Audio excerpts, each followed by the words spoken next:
অন্নপূর্ণা ভান্ডারের টাকা নেওয়াটা ছেড়ে দিন।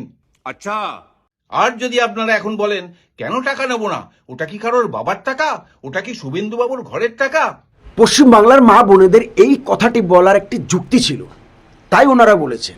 যুক্তি আছে এই জন্যই কারণ আমি চোর, আমি ভালো কাজ করেছি 5টা আর খারাপ কাজ করেছি 100টা। এবার আমাদের বিরোধী পার্টি কি দেখবে? খারাপ কাজগুলোই তো দেখবে। বা আমাদের পুরো পশ্চিমবাংলা কি দেখবে? খারাপ কাজগুলোই তো দেখবে। ভালো কাজ কে দেখবে? আমাকে যে সাপোর্ট করে, আমাকে যে সমর্থন করে, তাই না? তো আর আপনি করেন তৃণমূল, আপনি আপনার দলের যে 5টা কাজ ভালো রয়েছে সেটাই তো আপনি দেখবেন, তাই না? बात तो सही है।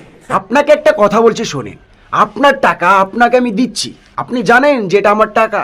এবার আপনাকে যখন দিচ্ছি, আপনাকে দিলাম না, পাশে বসে থাকা একটা ব্যক্তিকে দিলাম, তখন আপনি দেখছেন কি ব্যাপার, আমার টাকা আমাকে দিচ্ছে না।